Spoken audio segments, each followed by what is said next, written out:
Hello everybody and welcome back again to Let's Play Baldur's Gate 3. Alright, after one episode of catching up with my companions, I think it's time to head out again, and I would like to change my team at least for a little while.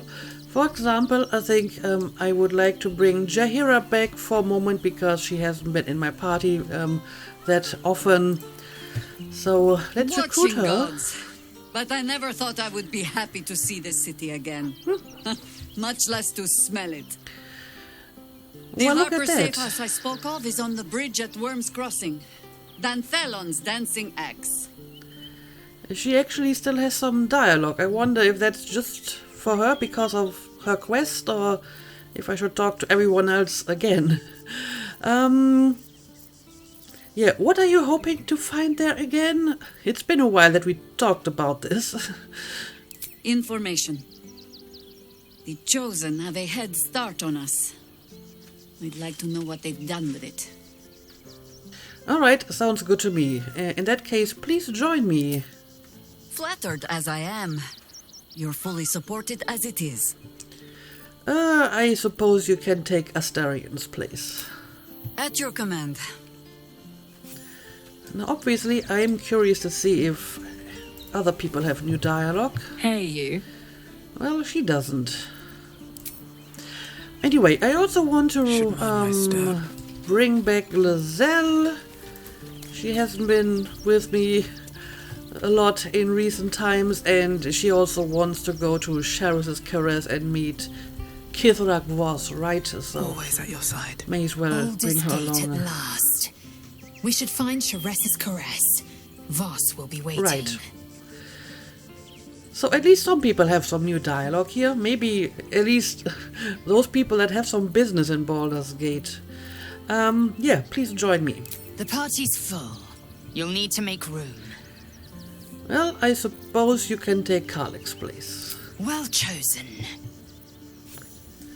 And obviously I want to bring Gale along so we can check out the cat that may or may not be his. But let's see if we have new dialogue here. Always good to talk, my friend. Okay, he doesn't have anything new to say. But I do. Well, look at that. Could it be true? Duke Stelmane allied with the Emperor? Did you know Stelmane very well back in the day? Sure, let's talk about that. Mind flayers are like devils. They just sport tentacles rather than wings. Clever, manipulative, exploitative. The Emperor says he's a friend. I think we'd be fools to believe him. And maybe it's true. Maybe Stelmane allied with a mind flayer and subjected the city to their political will. Or maybe he made an offer she couldn't refuse. So you do not trust the Emperor, I gather. Alright, fair enough. But did you know Stelmane well back in the day? I met her twice. The first time I was a boy of 7 or 8 at a banquet in the Flaming Fist's honor. One look and I was smitten. Chestnut hair that flowed behind her like willow fronds as she floated from one room to the next as if carried by clouds. The second time, Stelmane was different. Even with the aid of a cane, each step she took was a struggle. Every word she spoke took great physical effort. A stroke victim? I asked father later. No, he said. A stroke survivor. You sense uncertainty in Will's voice. He questions his father's explanation. Interesting. Can we follow up on that? I'm short on sympathy. She was partner with a mind flayer, the Emperor, no less. Gone before her time, it sounds like what a tragedy. If Stelmane was suffering, maybe death was a blessing. Yeah, but apparently there's more to the story. Do you want to tell me about it? Oh, I have to persuade her first. And yes, I equipped my guidance necklace again because I use guidance a lot, so I have no need for the sentient amulet anymore, I suppose. But yeah, this is not an easy skill check, so let's see. Yeah, that's not going to be enough. how am I on inspirations? Okay, I'm full. As always, if I'm full on inspirations, I will use at least one. Well, this is not much better. Okay, well, I'm not sure how important this information is, so maybe I'm just going to continue. If there is, I'm not aware of it. Well, I hope that if this was important information, you would tell me about it, and you wouldn't be keeping, like, secrets from me, so... let's just move on. I'm short on sympathy. She was partners with a mind flayer. Well, so are we, kind of. Yeah, I guess it was a tragedy then. Not a tragedy, a calculated cruelty. Think about it. My father was tadpoled. Stelmane is dead. The people are frightened and the council's in disarray. To exert control, you must first sow chaos.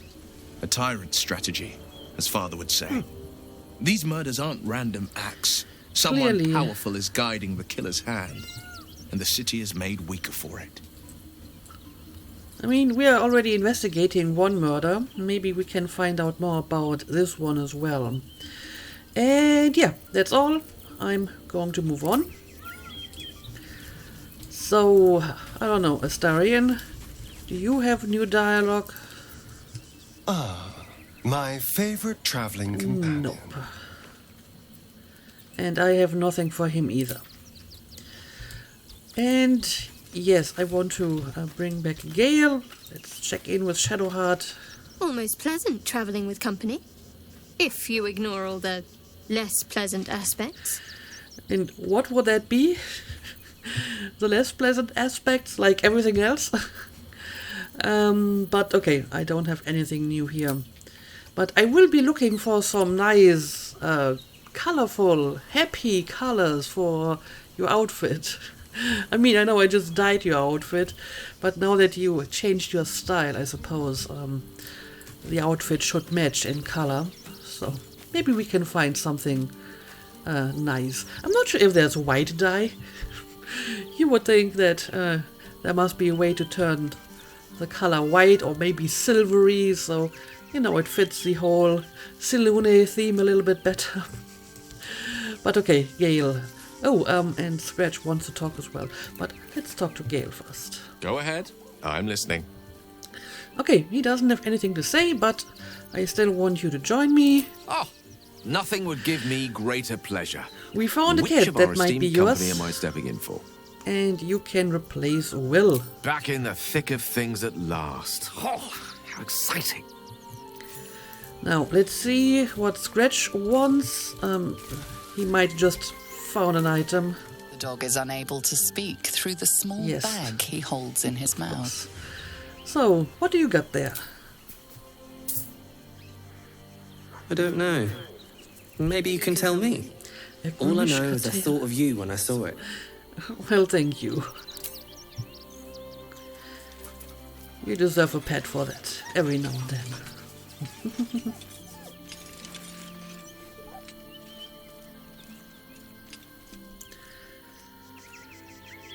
Alright, and finally, I suppose I will quickly talk to Halsen, and then we can leave. Oakfather preserve you. Okay, he doesn't have anything new. Okay, so I think we are ready to leave. I already made my preparations for Artemis. I guess I can make some for you as well. Sure. I'll give you some mage armor. And I always give you like the proficiency for perception and stuff like that. Alright. What Okay, now? I think we're good to go. Let's leave the camp. And the first thing we will do now is return to the roof. I'm not sure what to do about Brilgo. I don't think I can put him back into the One casket, day I'll so catch a break. someone else will have to do that, I'm afraid. Mikkel Hornkiss gave all to the lepers, fell to the malady himself. He is a beacon to us all. I think I have read most of the tombstones, but Dominic Sonny probably not all. Lost himself to addiction, but found peace in Ilmater. Yeah, I don't remember reading these. But yeah, back to the roof it is. Yeah, I have to go back inside first, right?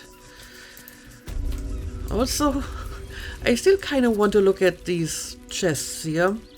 We did find a key for a chest, so I might be able to open one of them. I know they're off limits, but I mean, no one is looking, right? So let's see what we can find. It's locked. It's also locked.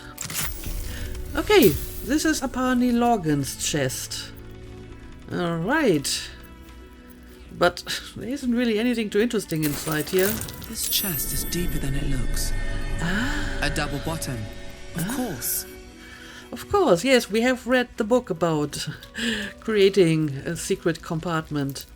So, let's see what's inside. Confessions, Volume 1 by Father Logan. Oh, let's read it. The most recent entry in this journal bears particularly heavy quill marks and crossed-through revisions. I penned this from the temple cellar, the only place I feel close to the Ilmater's will anymore. I pass my gaze between the crests that hide my sin apparent, and I wonder, who are they to pass any judgment? They bark that those who arrive on our doorstep, bloodied, beaten, fleeing from heretical hordes, are dirty, unwelcome, to be shunned.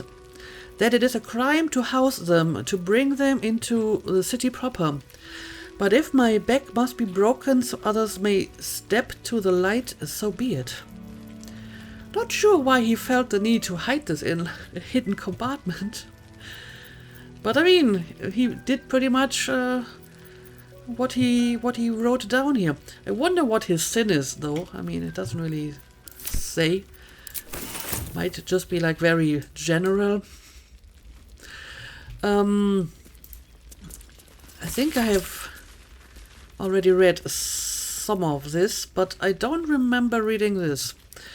The faded text and battered parchment of this Ixinan manuscript date back to the 4th century DR. And lo, he walked among us, but for a brief and brilliant moment the crying God wept upon our earth with the tears of a most fortunate faithful.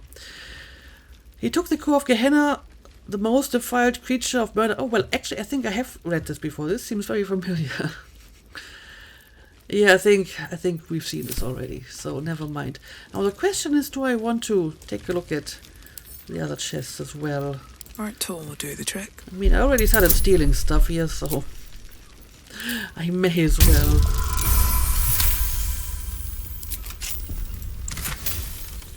Well, looks like the rest of this stuff is not really all that unusual, though.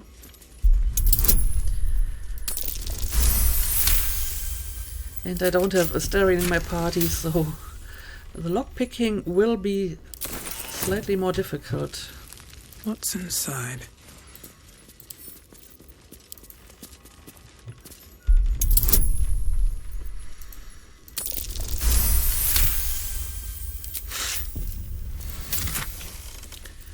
Okay, most of it is just... Okay, so most of it is just some incense and stuff. Nothing too interesting.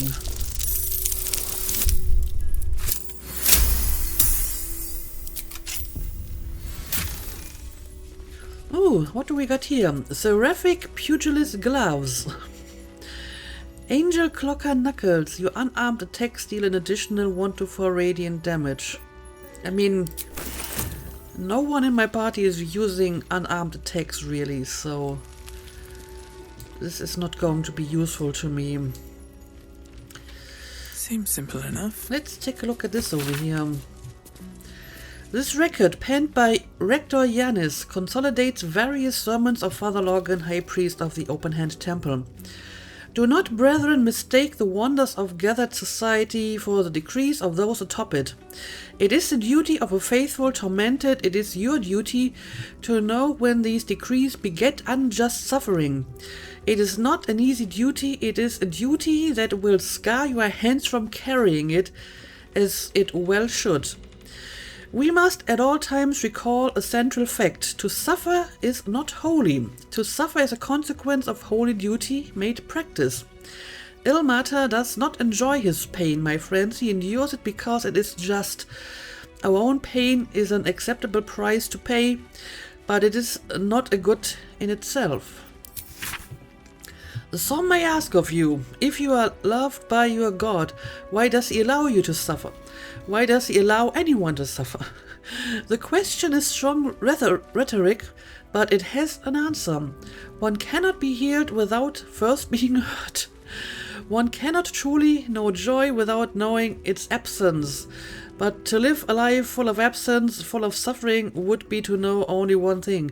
We enact balance in the name of the Lord on the wreck, for it is right and it is just. Well, that's an interesting perspective, I suppose. Anyway, let's go back to the roof now. I want to take a look at that cat again, and I think it was through here. We did talk to this guy again, I'm pretty sure.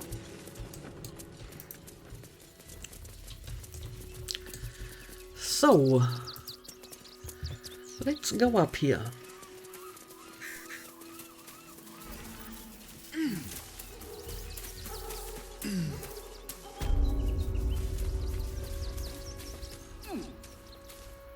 And let's wait for everyone to catch up.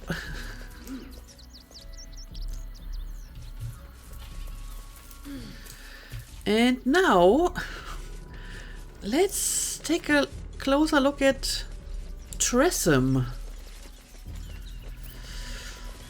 Okay, I guess I can talk to it. Mr. Dekarios, heavens! Fancy seeing you here. Tara! That can't be you, Mr. can it? Dekarios? I suppose you won't be terribly shocked to find your old friend Tara amongst the pigeons. They've always been a personal favourite. My, is that a ring? For us? Ugh, you shouldn't have. Enjoy yourself now, Tara. Looks like you've got yourself set up quite nicely here. So it is Gale's cat. What's your Tressum doing here, Gale? Gale, she's been eating those missing courier pigeons. Tell her to stop. Yeah, I mean, that's what we're here for. But why is she here in the first place? Ooh. She isn't my Tressum. She's my friend. Okay, fair enough. And from the looks of things, it appears she's eating pigeons. Yes, she is. Can you ask her to stop eating pigeons? Yeah, I guess you should maybe try that. I mean, I understand it's a predator animal, it wants to eat and hunt, but maybe you can try to hunt other animals because these courier pigeons are kind of important in times like these, so maybe you can make an exception here and, I don't know, hunt chickens or whatever. I'm sure you can find something else. Or rats. I think you should hunt rats. Nobody needs rats. They're just like a pest, right? So just leave the pigeons alone, please. Oh, right. Did you hear that, Tara? Stop it? Well, these must be important birds indeed, Mr. Dekarios. Forgive me for feasting on their bodies and bones so very voraciously. Oh, she's agreed. Just about. All right. That's all that I want. And now she's just flying away. Amazing. But apparently she also gave us a ring. But she may have given it to Gale directly. Yes, she did. Ring of Blink.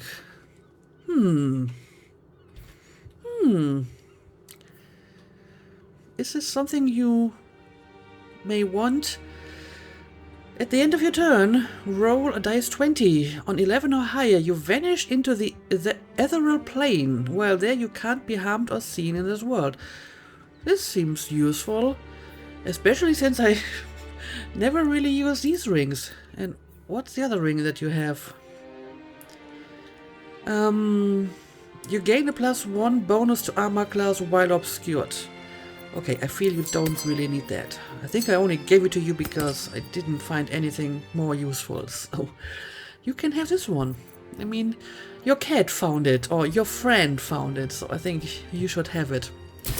Okay, but what about... Okay, there's letters in the nest. I suppose we will take a look at them. Oh, but... Cat's got your tongue? What did I get that for?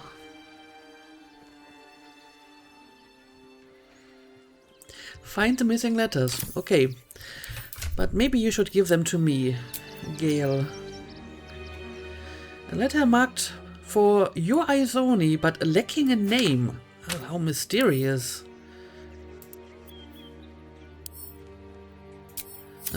I can actually open them. I mean, I probably shouldn't, but I'm also curious.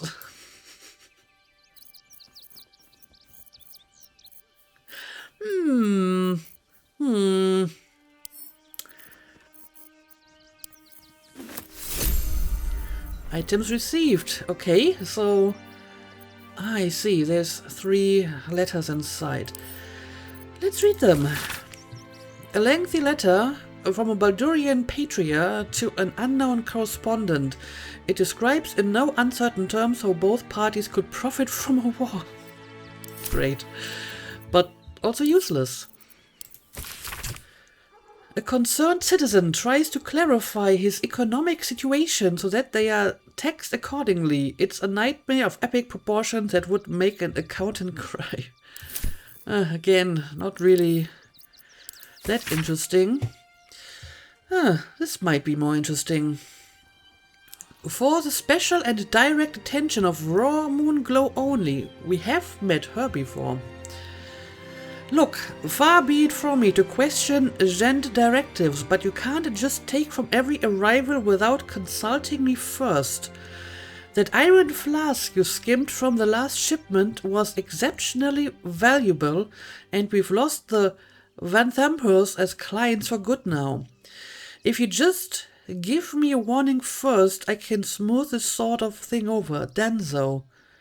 P.S. Be careful with the iron flask. There was something about it.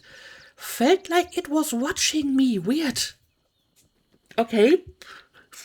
So Raw Moonglow is stealing stuff from shipments.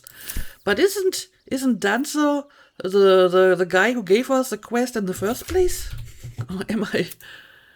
Yeah, it's the postmaster, so apparently he knows about this. Well, that's interesting. No wonder he didn't want me to read this. Very suspicious. We should more interesting times. We should talk to him about this. But one thing at a time. Let's take a quick look around here, but okay, I can't do anything here. Yeah, there's a lot of stuff going on down here. I think that's the circus that we've read about, judging from all these colorful little tents. And I think I've seen some posters on the outside as well. But first, we need to get back down again. Maybe I can just try to jump down somewhere in this vicinity. I mean, this isn't that high. You would think, but it apparently would still cost me some HP. Okay, but I guess 1 HP is acceptable. Oh! Well, I somehow managed to cheat the game by dropping down onto the door. So apparently the only one who actually took some damage is Jaheira, so never mind. Yeah, let's see. Okay, we can maybe go through here. And we'll have to lock this though. Open up. Oh, that's a surprisingly difficult lock. Yeah, it's situations like these where I wish I had Astarion with me. This would be easy enough for him, okay, but at least Artemis can do it on a second try. And I would most certainly find another way inside here. But yeah, this looks like a circus to me. Let's look around a little bit. This looks like fun. Okay, bunch of citizens, but we also have like some sort of artist here. Some fire artist. Do not stand too close. The flames have a life of their own. She's very green. Her outfit is green, her hair is green. Okay, but I can't do anything, just watch her perform. Okay. Oh dear. What is going on here?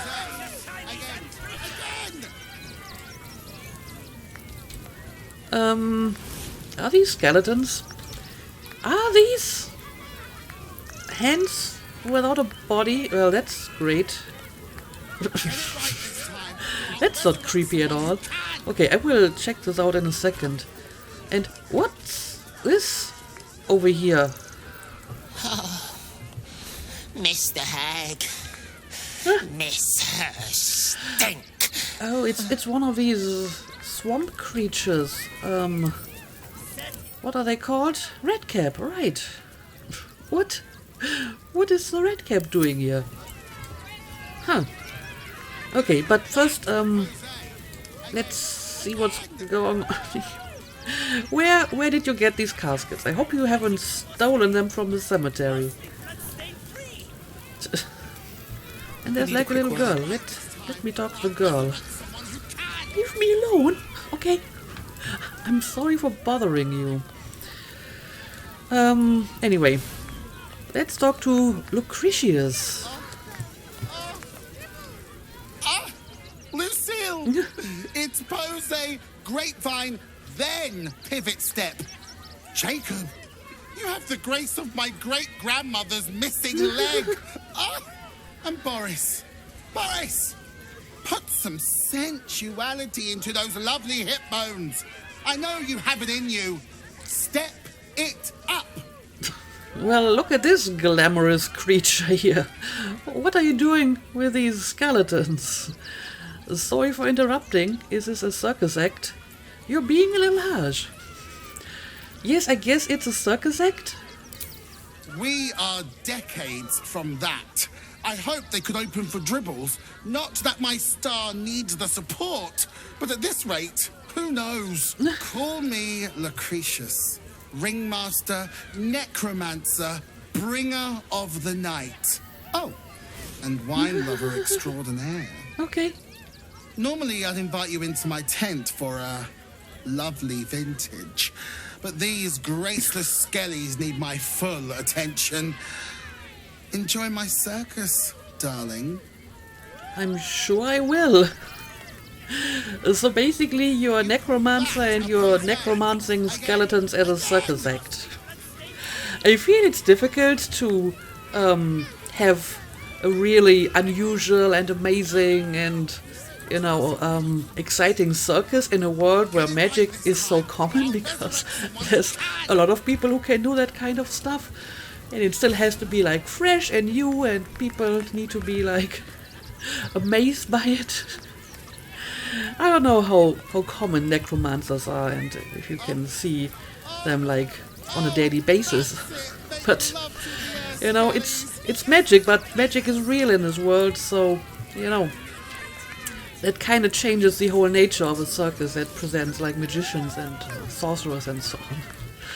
Anyway, can we talk to the skeletons? The skeleton looks beyond you, frozen, awaiting command from its mistress.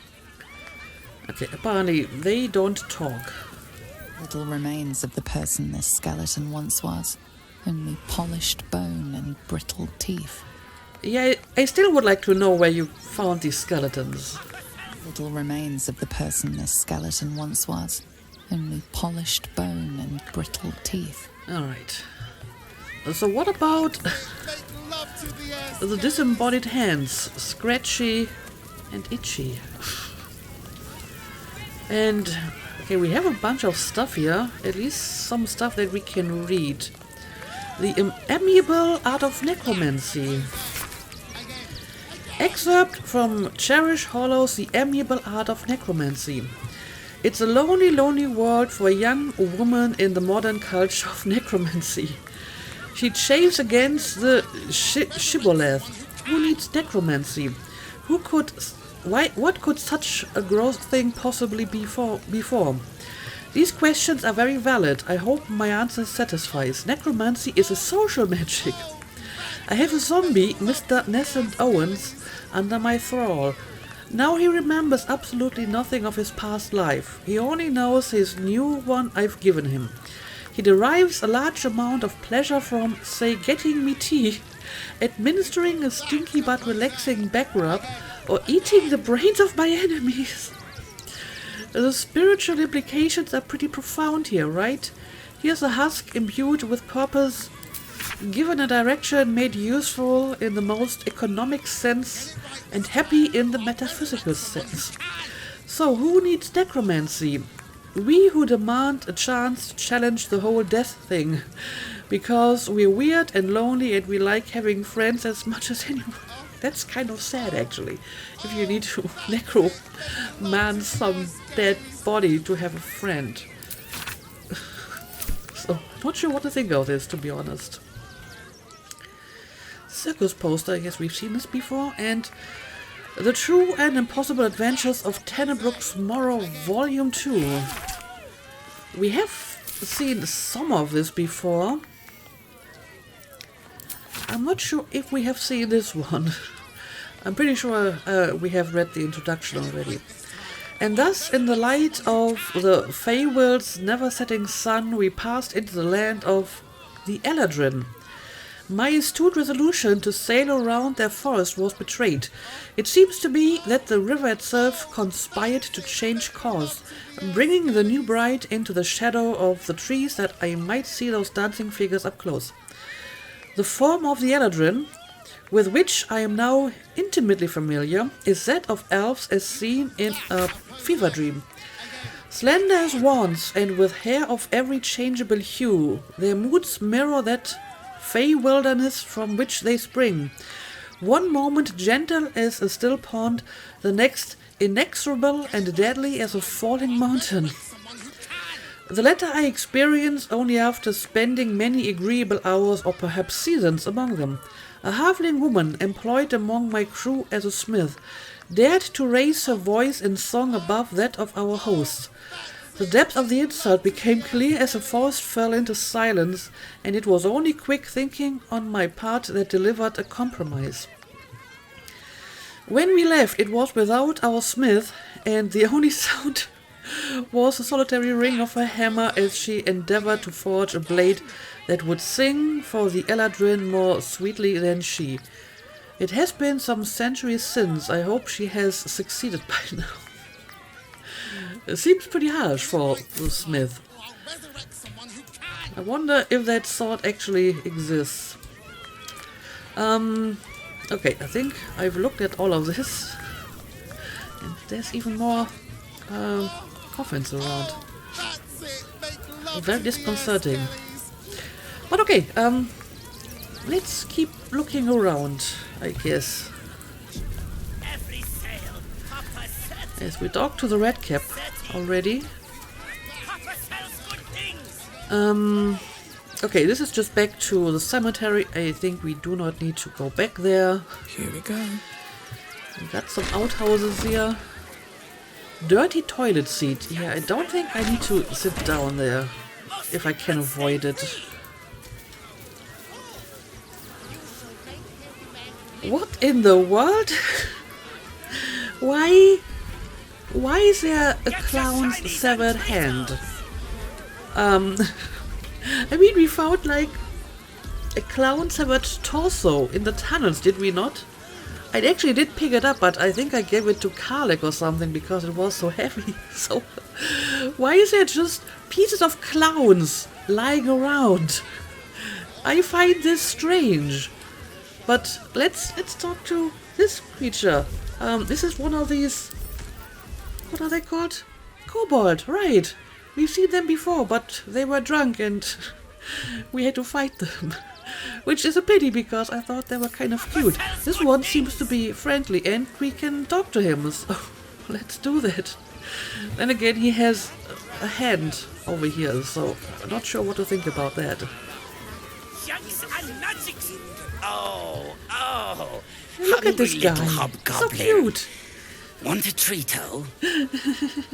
A treato? I has lots of treatos and magics and junks I finds. Don't worry. I only takes junks from dead people. Right. I is nice. And hands as well, by any chance? Can we please address the elephant in the room, which is the clown's hand? No, apparently that's just a normal behavior around here. How often do you loot corpses? Let me see what you have. Oh, so he might actually be like a proper trader. So, you loot corpses? Oh, lots of times. The beasts ate a kiddo the other day, and I got some good stuffs. I mean, circus is safe. Do not worry. Yes. I mean, I can hardly judge him for looting corpses. I do that as well. So, sure, show me what you got. Yes! I has lots of stuffs. Just for you. Alright.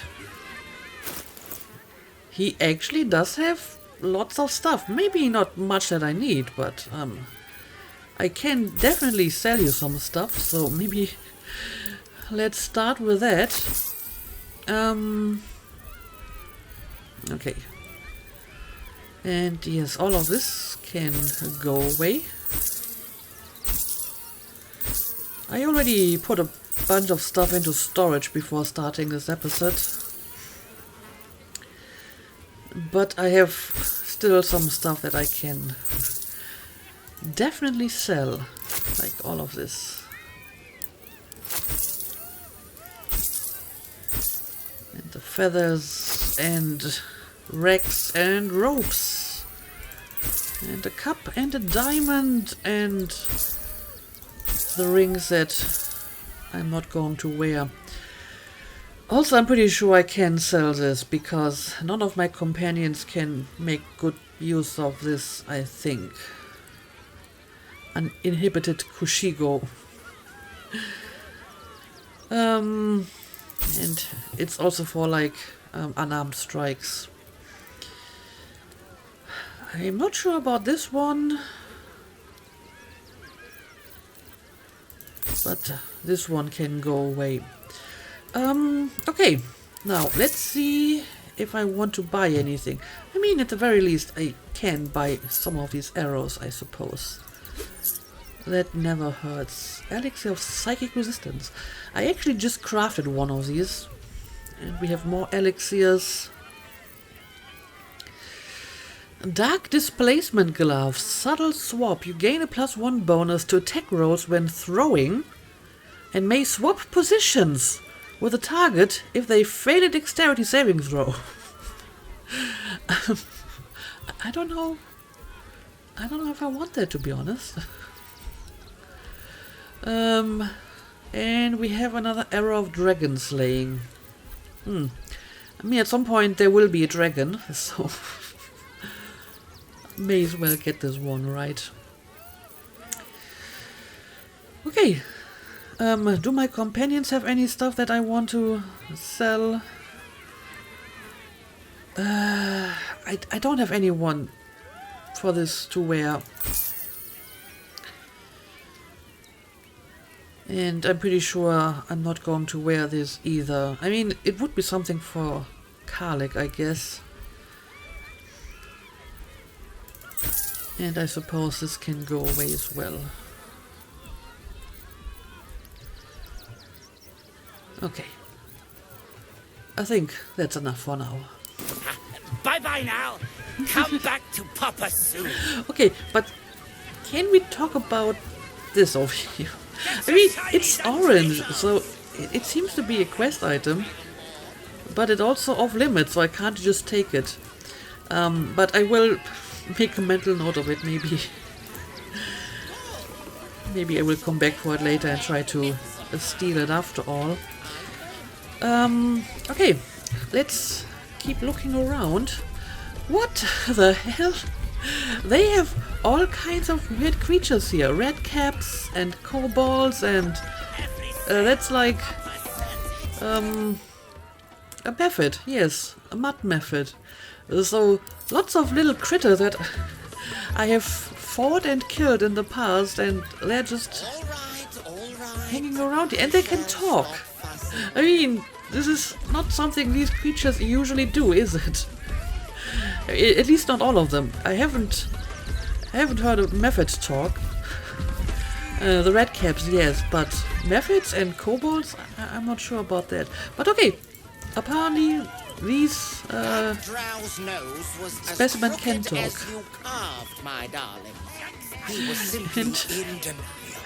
Look at the description. Co-owner of Stony and Boney's bespoke creations. Apparently both of them are. I am not buttering you up. You are the very best at what you do. I promise. Okay, let's talk to them. Darling, we have a customer. Is your camp drab? Dreary? Then you have come to the right place. Really? Browse our bespoke stony and bony creations. Or commission a statue in your likeness. It is our most sought-after service. That's interesting.